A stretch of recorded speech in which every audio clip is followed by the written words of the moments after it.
السلام عليكم ورحمة الله وبركاته. حياكم الله جميعا، الله يجزيكم الخير والله يبارك فيكم. اخوانا ان شاء الله هنعمل عملية مكافحة للخلية الست براويز ديت. طبعا نسأل الله يا رب يرحم المهندس ابو انس النجار ويسكنه في فسح جناته. طبعا بروازين 3 4 براويز 5 6 براويز. الله يبارك فيكم. طبعا هنحط الفوطة ان شاء الله، وهنحط عليها طبعا جرعة الفورميك اسيد. وان شاء الله هنبدا دوره مكافحه يعني. طبعا الله يبارك فيكم، بالنسبه للفورميك اسيد 65%. تمام.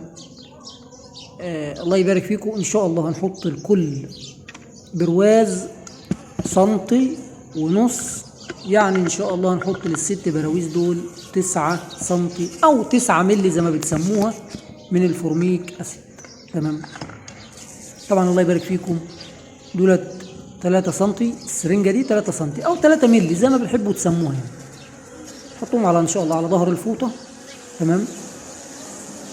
نحط عليها ان شاء الله 9 مللي او 9 سنتي حسب كل واحد ما بيسميها للخليه دي. طبعا ان شاء الله هنبدا دوره، لان دي الدوره الاخيره قبل باذن الله ما نخش على التشتيت. تمام. طبعا الله يبارك فيكم، ربما يكون صعب ان انا امسك ازازه الفورميك واصور، ولكن هنحاول نفصل الفيديو. طبعا اخواننا حطينا 3 سم وده ال 3 سم التانيين، يبقى كده اصبح الله يبارك فيكم المعدل 6 سم من الفورميك اسيد. تمام. الله يبارك فيكم. بس للتنبيه، النهارده 15/11/2022 الموافق اللي هو النهارده الثلاث. الله يبارك فيكم. طبعا كده حطينا 6 سم من الفورميك اسيد تركيز 65%. ان شاء الله بعد نهايه الفيديو هنتكلم على بعض التحذيرات والنقاط اللي لابد الانتباه منها. تمام. دي ال3 سم الاخيره، يبقى كده اصبح الناتج النهائي 9 سم من الفورميك اسيد تركيز 65% لخليه 6 براويز. تمام. طبعا زي ما انتم شايفين بنحط الفورميك على الفوطه، مفيش حاجه تنزل على النحل. الفوطه دي دلوقتي ان شاء الله هقلبها زي ما انتم شايفين كده. بصوا البراويز نفسها مفيش عليها فورميك، فورميك فقط على الفوطه. تمام. خلاص قلبناها، خلينا بحيث ان هو يبقى على البراويز بحيث ان الفورميك اسيد يتبخر للاسفل. تمام. الله يبارك فيكم. طبعا دي عجينه بروتينيه موجوده، مفيش مشكله، اللي يكافح مع عجينه بروتينيه مفيش مشكله. تمام. طبعا زي ما انتم شايفين 3 براويز 4 5 6 براويز. الله يبارك فيكم. تمام. ان شاء الله طبعا هنتابع الخليه زي ما انتم شايفين من الخارج اهي. النحل الحمد لله في هدوء. ربما يكون النهارده درجه الحراره النهارده طبعا دي فتحه التهويه مغلقه. الله يبارك فيكم. ما فيش الا فتحه السروح بس. هنشيل قطعه الفلين دي، نشيلها بحيث نخلي الخليه يكون داخل لها تهويه من السروح فقط. النهارده الله يبارك في عمركم درجات الحراره في حدود 24 تمام 25 درجه. الساعه ربما تقارب مثلا من الساعه 12 الظهر 1 الظهر. في نحل سارح جاي من المرعى زي ما انتم شايفين بيدخل حبوب لقاح يعني. فالله يبارك فيكم. نسال الله يا رب يبارك للجميع. هنتكلم على بعض الضوابط في نهايه الفيديو، نتمنى اي احد يستمع ليها، ضروري الاستماع ليها عشان تفهم احنا كافحنا ازاي والامر رايح فين وجاي منين. تمام. مش تقول اشاهد مثلا الفيديو بتاع المكافحه وخلاص، لا، اسمع الضوابط بعد اذنك في نهايه الفيديو. تمام. طبعا احنا بنصور فتحه السروح، ربما يحدث هيجان يحدث موت كلام من ده. الحمد لله الامور ممتازه، النحل داخل جاي من المرعى، اللهم لك الحمد ولك الشكر. فالله يبارك فيكم اخواننا. الله يبارك فيكم. طبعا هنصور بعض الخلايا فيها عجينه بروتينيه. بعض الاخوه تواصلوا معايا زي ما انتم شايفين. اول شيء طبعا الخليه ما شاء الله دي طبعا خليه اخرى غير اللي تم المكافحه ليها. النحل على العجينه البروتينيه، اللهم لك الحمد ولك الشكر. في اخ معايا تواصل من القاهره بيقول انه عمل عجينه بروتينيه، النحل ما فيش اقبال عليه. فانا بصور لك الفيديو ده مخصوص. تمام. اللهم صل وسلم وبارك على سيدنا محمد. نسال الله يا رب يبارك للجميع. اقبال النحل زي ما انت شايف على العجينه البروتينيه، نفس المكونات اللي انا اعطيتها ليك بالظبط. تمام. هي نفس المكونات. تمام. النحل طالع على عجينه بروتينيه، طبعا مقدمين له عجينه بروتينيه مساعده للنحل. دي خليه تانية. تمام، انا صورت لك خليه تانية كمان اهو. تمام، نفس الشيء برضو، النحل على عجينه بروتينيه في الاعلى كيس النايلون، صاعد على اعلى كيس النايلون وبيكون من عجينه بروتينيه. تمام، احنا قلنا طبعا بنقدم العجينه البروتينيه مساعده فقط عشان ايه؟ الايام اللي احنا فيها ديت نقدر نقول يعني الملكات تشتغل في الحضانه، ده اللي احنا محتاجينه.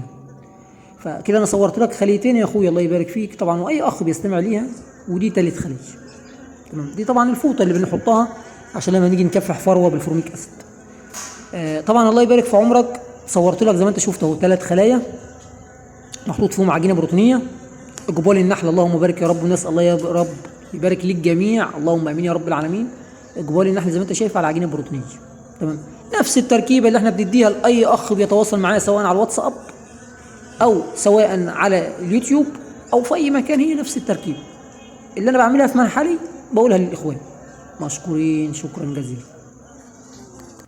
السلام عليكم ورحمه الله وبركاته. الله يبارك فيكم جميعا، نسال الله يا رب يرزقكم بالخير وبالفضل وبالنعمه، اللهم امين. اخواننا الله يبارك فيكم، انا عاوز اتكلم في جزئيتين ونتمنى التركيز في الكلام ده، لان بجد يعني كلام مهم. الله يبارك فيكم. طبعا احنا صورنا فيديو للمكافحه بالفورميك اسيد وفيديو للعجينه. خلينا نبدا اول حاجه بعمليه المكافحه، ونتمنى الجميع ينتبه معنا في الكلام ده، الله يجزيكم الخير. طبعا اول شيء النهارده الثلاث 15/11 لسنه 2022. الله يبارك فيكم، تواصل معايا بعض الاخوان، منهم الاخ من الجزائر الله يبارك فيه، منهم اخ من مصر، تواصلوا معايا على الواتساب وعاوزين يعرفوا مكافحه الفروه بالفورميك اسيد. تمام، مفيش مشكله. سالناهم الفورميك اسيد اللي معاك تركيزه كام؟ كان رد اخونا اللي من الجزائر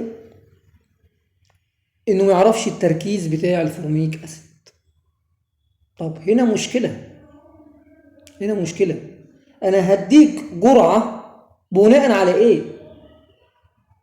بناء على ايه انا هديك جرعه؟ اقول لك حط مقادير ازاي وانا ما اعرفش مقادير التركيز، تركيز الفورميك اسيد عندك كام؟ تمام، لابد الانتباه ان الفورميك اسيد صحيح بيعمل عمليه اسقاط للفروه من على الحلقات البطنيه للنحل، عنده القدره على انه يكافح الفروه داخل العيون السداسيه، ولكن مع ذلك الجرعه الزياده فيه بتموت ملكات، الجرعه الزياده فيه بتموت نحل. فان انا كمحمد المصري الله يبارك فيكم ادي الواحد من الاخوان ديت جرعه غلط تموت نحل عنده، انا ما اتحملش مسؤوليه الشيء ده، سواء امام الله سبحانه وتعالى اول شيء، او الرجل النحال اللي هيقوم بالمكافحه، حرام عليا. تمام، وبالتالي قلت انتهزها فرصه وانا بكافح المكافحه الاخيره ان شاء الله قبل ما نشتت الخلايا باذن الله، قلنا نصور فيديو زي ما انتم شفتوا في الفيديو الله يبارك فيكم، ان حطينا لكل برواز نحل مغطى بالنحل من الجانبين 1.5 سم من الفورميك اسيد. عامة في ناس بتطلق على السنتي ملي، وفي ناس بتطلق على الملي سنتي. تمام، المسميات يعني مش هنختلف عليها. تمام، فطبعا الله يبارك فيكم انا ما حطيتش الكمية ديت من الفورميك عشوائي اول مرة، لا ده انا كافحت بيها في شهر 6 وشهر 8 وشهر 10، وموجود الفيديوهات ديت على القناة، طبعا اللي عاوز يراجعها ويشوفها. تمام، طب معنى الكلام ده ايه؟ الله يبارك فيكم، اول ما جبت 1 اللتر اللي هو الفورميك اسيد اللي هو تركيز 65%، بدأت ان انا اكافح الخلية كلها، سواء الخلية 5 برواز او 6 برواز او 10 برواز قد الخليه كلها 1 سم بس. واحد بيستمع ليا دلوقتي هيقول لي يا اخويا محمد الجرعه ديت ضعيفه. كلامك صحيح، بس احط جرعه ضعيفه وابتدي اعلى معاها بالتدريج، تدريج واحده واحده ارفع في الجرعه، ولا احط جرعه عاليه واموت النحل او اموت ملك عندي؟ يعني برضو احنا بنسمع كده نرد على الاسئله دي. لا، احط جرعه بسيطه احافظ على الملكات بتاعتي، احافظ على نحلي. طيب ليه ما نعترفش ونقول ان انا جبت مثلا فورميك اسيد تركيز 65% او 60% او 85% او حتى 100%، تمام، وبالتالي اخد الجرعه اللي متعارف عليها واكافح. هقول لك ليه. بدون استثناء الفورميك اسيد داخل الوطن العربي ملعوب فيه. انا بكلمكم بصدق وبالصراحه، تمام. الفورميك اسيد الله يبارك فيكم العمليه بقت سهله. اي واحد فاتح محل مستلزمات نحل يقدر يعلي الجرعه زي ما هو عاوز وينزل الجرعه زي ما هو عاوز، لان هي بتيجي جراكن كبيره، تمام. فورميك اسيد جراكن كبيره، وبيتم تخفيفها وتعبئتها في معظم المحلات بتاع مستلزمات النحل. فان انا دلوقتي اروح اشتري 1 لتر فورميك اسيد، تمام. انا بتكلم واحد سمعني دلوقتي وقال لي والله الاخ محمد المصري بيحط 1 سم ونص تركيز 65% لكل برواز، انا هروح اشتري 1 لتر فورميك اسيد تركيز 65% واعمل زيه. ارد عليك واقول لك انا كمحمد المصري مش ملزوم او مش مسؤول عن الشيء ده. طب ليه؟ طب ما انت ناشر على القناه الفيديو عندك. ما انا عشان قلت لك ان الفورميك اسيد ملعوب فيه في الوطن العربي. طب اعمل ايه؟ هقول لك تعمل ايه. اللهم صل وسلم وبارك على سيدنا محمد. صلوا على سيدنا محمد عليه الصلاه والسلام. هنعمل ايه؟ لما نيجي نشتري 1 لتر فورميك اسيد نبدا باقل جرعه. خلينا نقول ان احنا اشترينا 1 لتر تركيز 65%، ابدا معاه للخليه كلها 1 سم او 1 مللي، تمام. الفورميك عامه تبخيره بالطريقه السريعه دي ساعتين 3 بيكون ملوش اثر داخل الخليه، حتى يكون الجميع عنده العلم، لان الطريقه السريعه تختلف غير الطريقه البطيئه. الطريقه البطيئه ربما بتجلس بالاربع والخمس ايام داخل الخليه التبخير، انما الطريقه السريعه ديت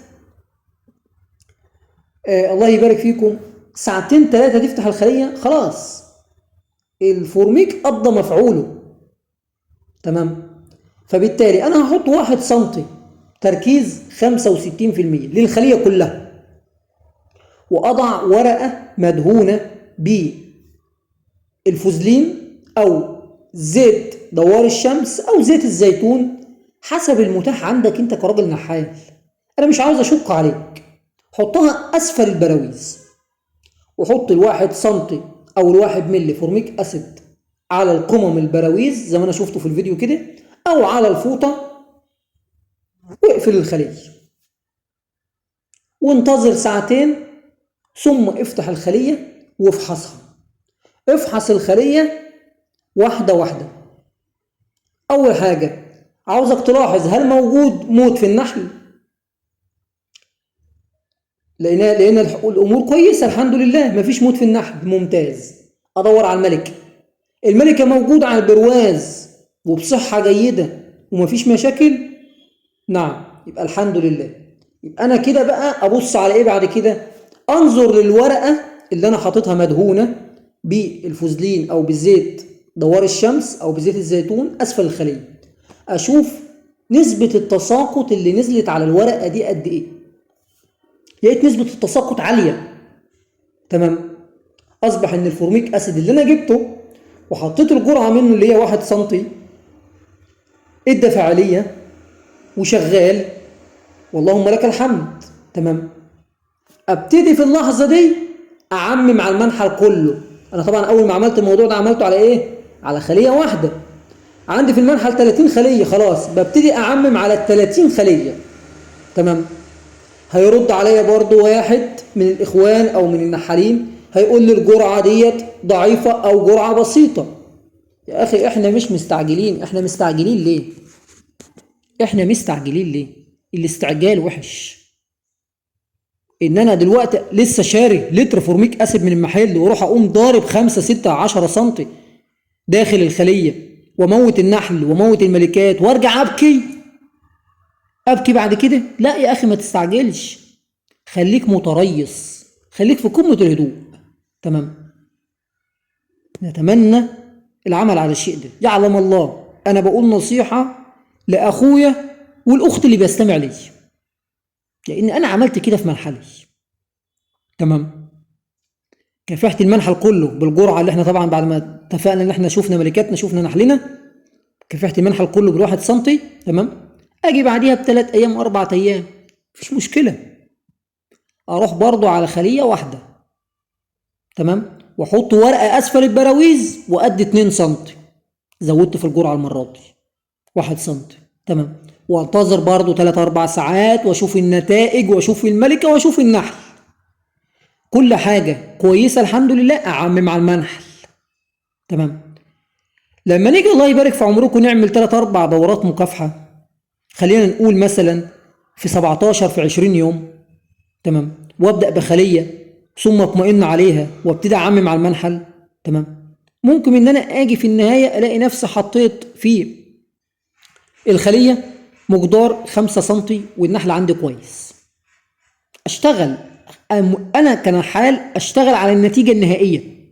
يعني حطيت في خليه اللي هي بتاعه التجربه 3 سم 4 سم 5 سم 6 سم والامور ممتازه اعمم عليها. طبعا الامور ممتازه لابد تنتظر زي ما احنا قلنا ساعتين 3، مش بعدها ب5 دقايق، لا ساعتين 3. وفي نفس الوقت انا كراجل نحال لابد يكون لي نظره. ركزوا معايا في الكلام ده. نظره ازاي؟ اشوف فتحه السروح، هل النحل بيتنافر في الخارج، في هيجان في النحل. تمام. الامور مستقره. طالما النحل مستقر والامور مستقره بتدل على ان الجرعه اللي انا حطيتها جرعه بسيطه. لما الاقي تنافر في النحل وهيجان بكميه كبيره كده الامر بيكون صعب، بيدل على ان في خطر لا قدر الله. تمام. لابد الانتباه من الشيء ده. تمام. زي ما انا بقول لكم دلوقتي انا عن نفسي بحط للبرواز 1.5 سم، يعني ال6 براويز اللي انتوا شفتوها دي حطيت فيها 9 سم. تمام. ولكن ان شاء الله احنا لو ربنا سبحانه وتعالى كتب في العمر بقيه واحنا موجودين مع بعض، انا لما هاجي اشتري 1 لتر جديد، خلي بالكم ركزوا في الكلام، لما اجيب 1 لتر جديد تمام ونفس التركيز 65%، انا هبدا من الصفر. هبدا من الصفر ازاي؟ احط للخليه قدامكم وهتشوفوا الشيء ده 1 سم بس. واحد يقول لي يا اخويا محمد طب ما انت جايب نفس العبوه، طب ما تحط على طول زي ما انت شغال. يا اخي ما احنا قلنا الفورميك اسيد ملعوب فيه في المحلات، كل واحد بيعبي على مزاجه. تمام. فبالتالي انا اكون صبر عند الصبر افضل من اني اموت ملكه. للعلم التوقيت اللي احنا فيه دلوقتي اللي هو 15/11/2022 الملكه اللي هتفقد وانت ما عندكش تلقيح كنحال هيبقى الخليه دي مصيرها انك انت هتضمها على خليه تانية. تمام. ولسه ما دخلناش الشتاء. تخيل انت عندك 50 خليه فقدت 5 ملكات، وبعد ما فقدت ال5 ملكات ضميت الخلايا بتاعتهم. تمام. لان ما فيش تلقيح عندك، يبقى انا عندي 45 خليه ولسه ما دخلتش الشتاء. نتمنى الانتباه للشيء ده. نتمنى الانتباه للشيء ده. تمام.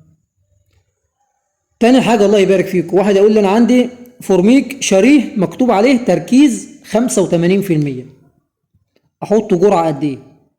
اقول لك الله يبارك فيك نزل تركيز ال 85% لتركيز 60%، ده بيكون افضل واحسن. تمام. كافح بيه. تمام. طيب في نقطه تانية الله يبارك فيكم، وهي بالنسبه للسيمول والمنتول. تمام. السيمول والمنتول اللي بيكافح بيهم الفروه هم عندهم القدره على انهم يسقطوا الفروه الا على الحلقات البطنيه للنحل، ولكن ما عندهمش القدرة ان هم يكافحوا الفروة داخل العيون الثلاثية. لابد الانتباه من النقطة دي. وانت كرجل نحال لازم تحط ورقة مدهونة بالفوزلين او بزيت دوار الشمس او بزيت الزيتون اسفل البراويز، علشان الفروة اللي تتساقط ما تصعدش مرة اخرى، وبالتالي تخليها ايه، جالسة على الورقة او تلزق في الزيت اللي انت حاطه على الورقة. تمام.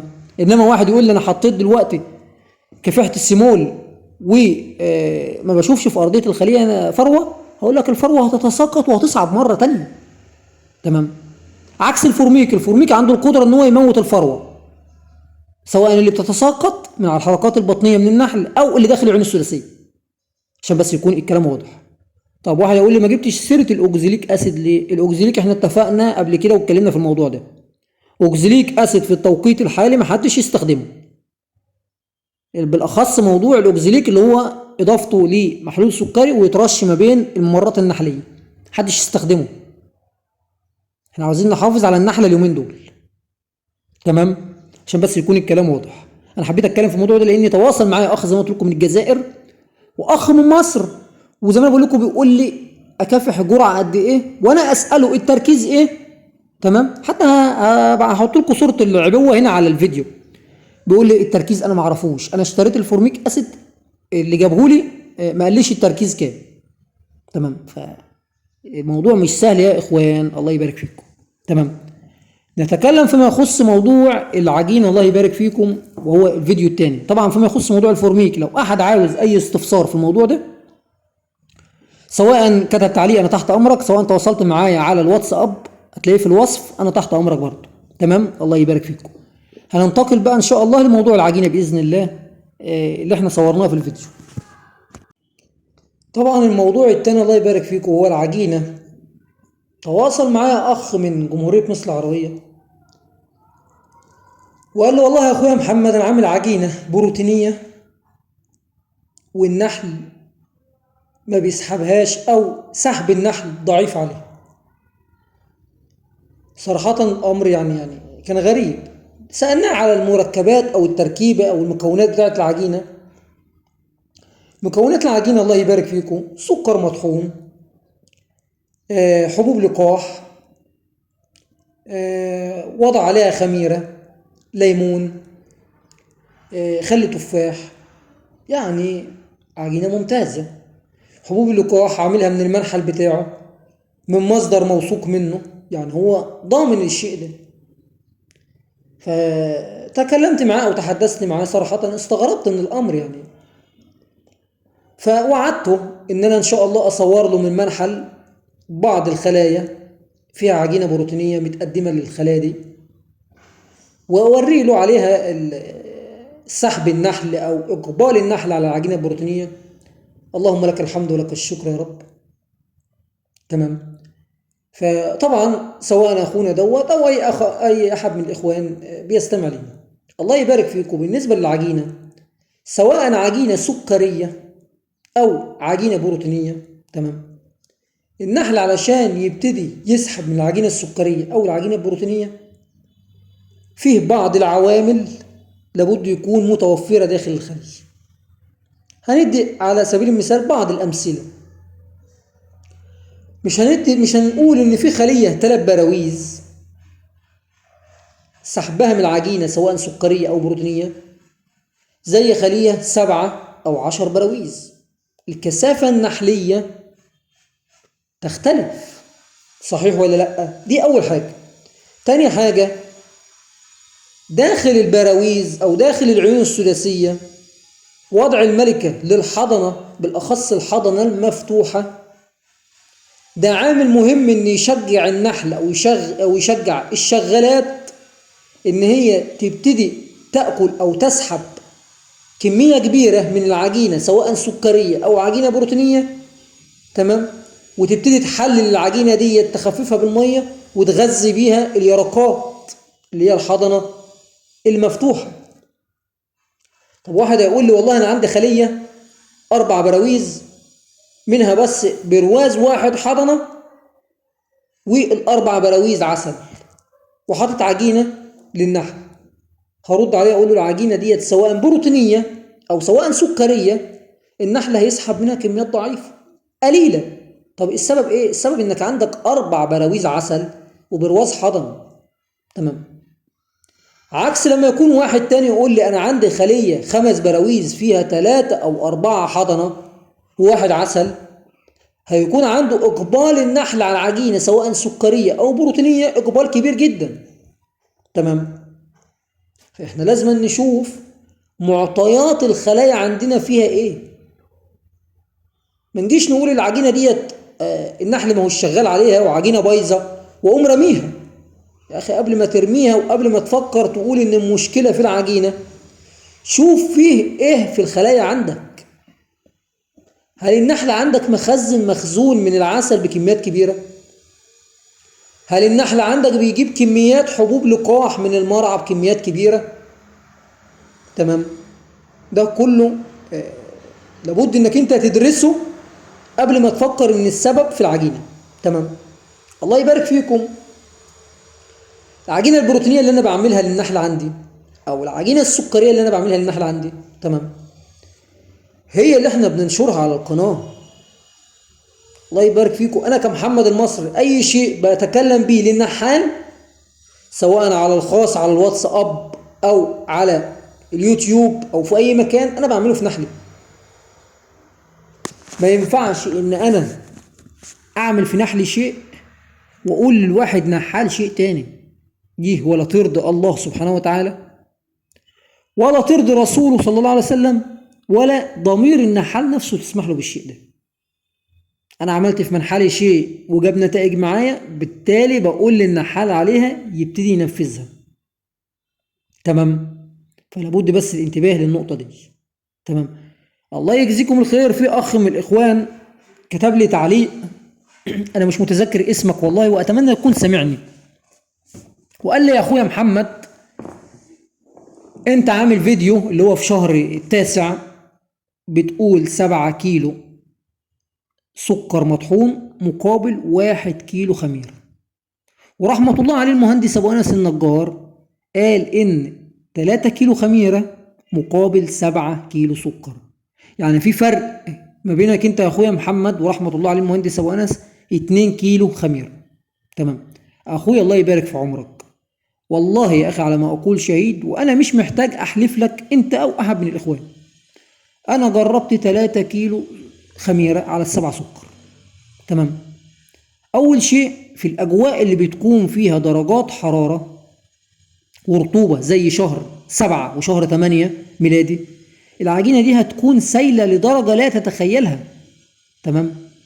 وبالتالي علشان تكون متماسكة معاك كرجل نحال هتعطيها كمية كبيرة من السكر، ربما تصل معاك ل 13 و14 كيلو سكر. تمام. طيب هيجي اخ تاني يسألني يقول لي يا اخويا محمد اللي انت بتعملها العجينة اللي انت بتعملها دي اللي هي 1 خميرة مقابل 7 سكر او 6 سكر بتديك نتائج؟ اقول لك نعم بتديني نتائج، ولو ما بتدينيش نتائج انا ما كنتش نشرت الفيديو ما كنتش تكلمت عليه، وما زلت حتى الان لما اي احد من الاخوان يتواصل معايا تمام بقول له عندك حبوب لقاح؟ يقول لي ما عنديش. اقول له خلاص اشتري خميره، لو هتشتريها خميره جافه اطحن الخميره، اهم حاجه نعمها زي السكر الناعم، ثم كيلو خميره ثم اضيف عليه 6 أو 7 كيلو سكر، وابعت له الرابط اللي موجود على القناه بتاع العجينه البروتينيه في الشهر التاسع، واقول له شاهد الفيديو ده فيه كل شيء بالشرح والتفاصيل. تمام. طيب التوقيت اللي احنا فيه دلوقتي الاجواء بارده، لو واحد يعني سأل سؤال وقال لي انا ممكن اعمل عجينه بروتينيه احط 2 كيلو ونص خميره مقابل 7 سكر هتكون متماسكه؟ اقول لك نعم هتكون متماسكه. تمام. طب هتديك نتائج افضل من 1 خميره على 7 سكر؟ لا مش هتديك، وتقدر تجرب الشيء ده عندك في خلاياك وهتعرف. عارف اللي انت هتخسره ايه؟ اللي انت هتخسره كيلو ونص خميره كسعر بالنسبه لك انت او كخساره اموال. تمام. احنا الله يبارك فيكم لما بنيجي ندور على شيء نتحدث عنه للنحال بندور على اننا نوفر فلوس بالاخص في الظروف الصعبه اللي احنا عايشينها. تمام. وفي نفس الوقت تدينا نتائج داخل الخليج. فول الصويا، تمام، بعض الاخوان يتواصلوا معايا يقولوا لي عاوزين نعمل عجينه بالفول الصويا. انا بقول له ابعد عن فول الصويا. طب ليه؟ ما هو انا جربت فول الصويا، تمام، النتائج بتاعته مش كويسه. الخميره افضل منه، حبوب اللقاح افضل منه. تمام. واحد تواصل معايا برضه يقول لي الحمص المطحون، قلت له برضه ابعد عنه. ما احنا جربنا برضه الحمص المطحون ما بيديش نتائج. تمام. عشان بس ما نطولش في الحديث، انا بقول لك نصيحه، تمام، عاوز تعمل بيها والله حبا يا زين مرحب. مش عاوز تعمل بيها انا مش جبرك، انا مش جبرك. انا ولا باخد منك فلوس ولا بعطيك فلوس. احنا بنقول شيء سواء اتعلمناه من بعض الناس النحالين المحترفين، الله يجزيهم الخير، ان كانوا احياء وان كانوا اموات الله يرحمهم يا رب. تمام. او ان احنا اتعلمنا معلومه من خبرتنا داخل الميدان، سواء في تربيه النحل داخل جمهوريه مصر العربيه او تربيه النحل داخل المملكه العربيه السعوديه. تمام. اجواء البلدان تختلف. تمام. الله يبارك فيكم.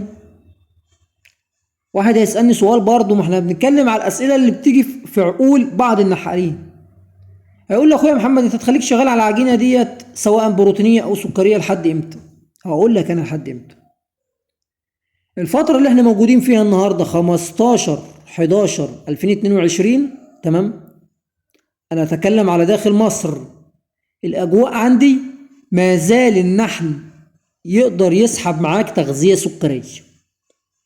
درجات الحراره مثلا في منطقه الصعيد، اخواننا المصريين اللي سامعيني، تمام، منطقه الصعيد ربما درجات الحراره تصل فيها مثلا 27-30 بالنهار. دي درجات ممتازه جدا ان الواحد يقدم تغذيه سكريه سائله. تمام. منطقه بحري ربما يكون الاجواء متقلبه شويه، درجه الحراره مثلا 22 23 24، ساعات بتنخفض. انا كراجل نحال اول ما الاقي الاجواء مناسبه والنحل بيستقبل تغذيه 22 درجه 23 درجه، اقدم تغذيه بكميات بسيطه سائله، دي ميزه لي. تمام. اول ما الاجواء تبرد خلاص يتم رفع اي تغذيه سائله، ما نقدمهاش تاني، وبالتالي نخلينا شغالين زي ما احنا شغالين، اللي هو ايه؟ اللي هو وجود عجينه سكريه او الكند السكري داخل الخلايا، لان دي التغذيه البطيئه. العجينه اللي انتوا شفتوها في الفيديوهات قدامكم دي عجينه بروتينيه. انا ما نزلتش عجينه سكريه للنحل عندي حتى الان، لان الاجواء عندي بتسمح ان انا اغذي تغذيه سائله. تمام. ولكن اول ما الاجواء تبرد، نقدر نقول ممكن مثلا على اول شهر 12 لو ربنا احيانا، ممكن في العمر بقيه، ممكن في اللحظه ديت لو الاجواء بردت وحدث منخفضات جويه، تمام، في اللحظه ديت ممكن نقدم بقى ايه؟ عجائن سكريه. تمام. واحد يقول لي اقدم عجائن بروتينيه، مش محتاجه. دخلنا بقى خلاص على التشتيه والشتاء، هيكون همنا الاكبر تقديم اللي هي الايه؟ العجائن السكريه، لان احنا محتاجين النحل ان هو يتغذى عليها كمخزون. تمام.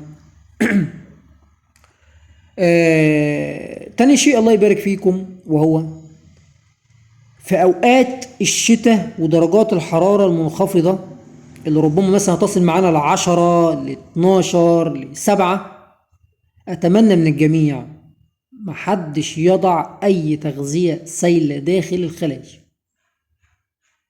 والناس اللي بتغذي تغذيه خارجيه سواء مثلا في اليمن او بعض البلدان اللي بتغذي فيها تغذيه خارجيه، لو الاجواء عندك منخفضه وصلت ل11 و12 ما تقدمش اي تغذيه خارجيه. تمام. علشان هيجي لك مشاكل من الموضوع ده، سواء التغذيه الداخليه هترفع لك الرطوبه، سواء التغذيه الخارجيه هتلاقي زحف عندك في النحل وهتلاقي مشاكل. انت في غنى عنها.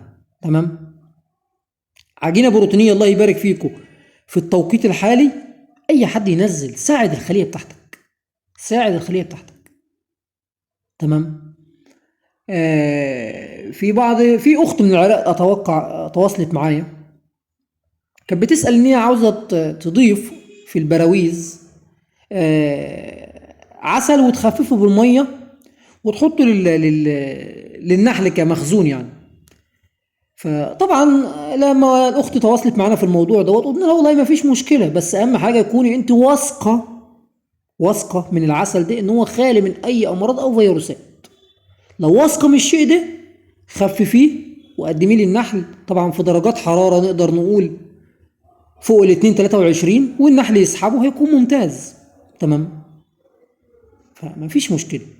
ولو حد عاوز يحط في العجينه البروتينيه بدل الخميره يحط حبوب اللقاح ما فيش مشكله، حط، بس يكون برضو واثق ومطمئن ان حبوب اللقاح دي من منحلك وخاليه من اي امراض او فيروسات. انا كراجل نحال بقدم العجينه دعم للخليه، تقويه للخليه، ان انا اقدم فيها حبوب لقاح وفيها مشاكل او فيروسات وتدمر منحلي، بقول لك لا اسف، ابعد افضل. تمام. وانا عن نفسي اكلمكم عن نفسي انا شخصيا، تمام، كمحمد المصري، انا صراحه الحاجه اللي باخدها من الخليه ما برجعهاش تاني. ده مبدا عندي انا كراجل نحال كده، مبدا عندي. خدت حبوب لقاح من الخليه ما احطوش في عجينه بروتينيه. خدت عسل من الخليه ما رجعوش للخليه مره تانيه. تمام. حتى عسل التغذيه الله يبارك فيكم اللي الواحد بيفرزه قبل ما بيخش موسم العسل وينظف البراويز انا ما برجعوش للخليه تاني. تمام. واحد شايف الكلام بتاعي دوت اللي انا بعمله عندي ده غلط، ده شيء يرجع لك.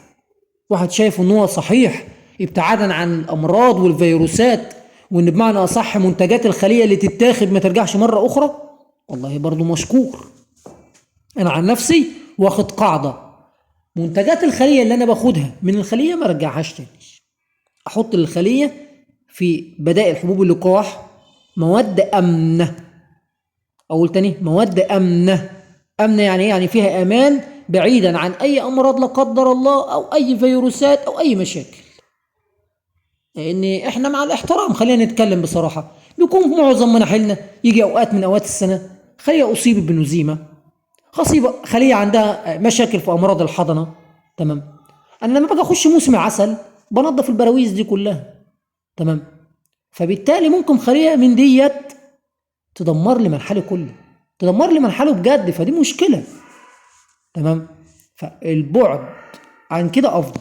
تمام. فعشان ما نطولش في الحديث الله يبارك فيكم ويكون الملف الصوتي طويل، نتمنى الله يبارك فيكم الالتزام او الانتباه من موضوع الفورميك اسيد اللي تحدثنا عنه او موضوع العجائن. تمام. اللي احنا تحدثنا عنها، اللي عنده مرعى ممتاز من حبوب اللقاح مثلا زي لبنان الطيون شغال ممتاز، ما تحطش بدائل خلاص. تمام. اللي عنده مثلا مرعى متوسط الى فوق المتوسط والخلايا محتاجه دعم، حط عجينه بروتينيه. انت كنحال عينك ميزانك، شوف الصالح عندك ايه واعمله. تمام. انا لما بقول لك معلومه ما بجبركش انك انت تنفذها. تمام. كلنا الله يبارك فيكم هدفنا في الاول وفي الاخر، تمام، ان احنا نوصل لخلايا ان شاء الله تعبر الشتاء بدون اي خسائر. ده هدفنا. انا استفدت من اي واحد معلومه بقول له الله يجزيك الخير والله يجعلها في ميزان حسناتك. بس لقيت معلومه خطا، صراحه انا ما بحبش اكون صامت لما اشوف معلومه خطا. ربما اللي يكونوا اللي عارفيني شخصيا عارفين ان انا في المعلومات الخطا ديت عدو الاول. تمام. لازم ان انا ارد عليها او اصححها او اتكلم فيها، لان في غيرنا مبتدئ كان الله في العون ممكن يستمع لمعلومه الخطا دي ينفذها يتضرر. انا اعرف اصدقاء من الاردن عنده خليتين اتنين، خليتين، كان يتواصل معايا يقول لي على مكافحه بالفورميك اسيد. انا كنت بديله المقادير بتاع المكافحه وانا والله مرعوب. واحد يقول لي مرعوب ليه؟ اقول لك لانه عنده خليتين، لو خليه ماتت انا نفسي هزعل. يعلم الله لو قريب مني في مصر لهديله بدل الخليه 2 3، انما في الاردن فبيكون الموضوع حساس. غير واحد تاني ما شاء الله عنده 50 70 100 خليه 200 خليه، ممكن بالنسبه له لو خليه زي ما بيقولوا كذبت بيضمها على اي خليه وتانيه وخلاص، بينفضها في المنحل وخلاص. انما اللي عنده خليتين دوت وربما يكون بيفتح طريق جديد في مجال تربية النحل، بيكون الأمر صعب عليه. فنتمنى الله يبارك فيكم أي واحد صاحب خبرات يستمع ليا، المعلومة أمانة أمام الله. أنت لو شفتني أنا كمحمد المصري بقول شيء ما يجانبش الصواب، قول لي الكلام ده، تواصل معايا على الواتس، معاك الرقم على الوصف، تواصل معايا قول له والله المعلومة ديت خطأ نصححها. الاعتراف بالخطأ ما هو شيء سيء، بالعكس ده شيء كويس. بس ان احنا نتمادى في الخطأ لا، نتمادى في الخطأ مشكلة. الله يجزيكم الخير، نسأل الله يا رب يبارك في الجميع ويجزيكم الخير يا رب، ويبارك في نحل الجميع يا رب، اللهم امين يا رب العالمين. ونسألكم الدعاء لرحمة الله عليه المهندس أبو أنس النجار. والله على ما أقول شهيد، هذا الرجل، أتكلم أنا عن نفسي شخصيا، كل واحد يختلف عن الآخر، الراجل ده بالنسبة لي يعني أنا فقدته في أمور كتير ما مش وقتها ان احنا نتحدث عليها في القناة، ولكن انا فقدته صراحة يعني في امور كتير. كفى ان انا كنت ساعات ما كنا ننشر له محاضرات من سنة و5 شهور و6 شهور، كان يجي مثلا اخ من الاخوان يقول لي والله يا اخونا محمد يا مصري عاوزين نعرف تركيب المصيرة بتاعت حبوب اللقاح امتى وتشال امتى. والله هذا حدث، كنت اخش بالتعليق دوت لرحمة الله عليه المهندس أبو أنس على الخاص وارسله له، كان يكون أذان المغرب. والله هذا حدث، يقول لي إن شاء الله بعد العشاء هنتكلم في محاضرة عن الموضوع ده، ويعمل محاضرة واتنشرت عندنا على القناة. واحد قال لي عاوزين نعرف إجراءات الفرز بتاع العسل، والله هذا حدث، تواصلت معايا بعدها بساعتين 3 قال لي هنعمل محاضرة. أقول لكم على شيء بما يرضي الله سبحانه وتعالى، وأنا الراجل موجود في الميدان وشايف كل الأساتذة والدكاترة، معظم النحالين داخل الوطن العربي فقدت هذا الرجل. لو انتوا تلاحظوا ان بعد وفاة الرجل ده في ناس كتير يعني ابتدوا يكونوا نقدر نقول ما بيتكلموش، ما بيطلعوش. تمام. طب انتوا لاحظتوا ان انا ما كنتش بتكلم وبرد على اسئله اي احد الا بعد وفاه رحمه الله عليه المهندس ابو انس؟ حد سال نفسه السؤال ده ليه؟ هقول لكم ليه. لان ما كانش ينفع ان انا اتكلم والاستاذ موجود، والراجل ما كانش يتاخر بال20 30 سؤال ويرد عليهم، والقناه تشهد. افحصوا القناه شوفوها تشهد، هتلاقي اجابات المهندس ابو انس النجار، ويقول لي مشكور اخويا محمد على جمع الاجابات وتجميعها مره اخرى. بعد وفاه الرجل الله يرحمه، تمام، مفيش دكتور داخل الوطن العربي، وانا بقولها اهوت واللي يستمع ليه يستمع، تمام، مفيش دكتور داخل الوطن العربي ان ابعت له الاسئله هيرد عليها، مفيش، بدون ما اذكر اسم احد، مفيش. اللي مشغول في عمله، اللي مشغول في جامعه، واللي مع الاحترام بيجي لنا كل 10 ايام يعمل محاضره على الواتساب، مفيش حد بيتكلم. انا بكلمكم بصراحه، وانتوا ناس نحالين وسامعين وبصوا من الاخر يعني. رحمه الله عليه المهندس ابو انس النجار لما كان يتكلم من ارض الميدان. حطوا ديت في عقلك كنحال بتستمع ليه، من ارض الميدان يعني ايه؟ يعني بيتكلم من داخل الخليه، من منحل، من نحله، تمام، مش جالس على كرسي، تمام، وقاعد يتكلم كلام مع الاحترام يعني كلام اكاديمي، تمام. في كلام ممكن من الكلام دوت ممكن بعض الناس تزعل منه، ولكن انا احب اقول الصراحه. والله لو السكينه على رقبتي انا احب اقول الصراحه. احنا فقدنا الرجل ده، فنسالكم الدعاء ليه، وان الله سبحانه وتعالى يرحمه ويسكنه فسيح جنات وجنه الفردوس الاعلى، اللهم امين يا رب العالمين. مشكورين شكرا جزيلا.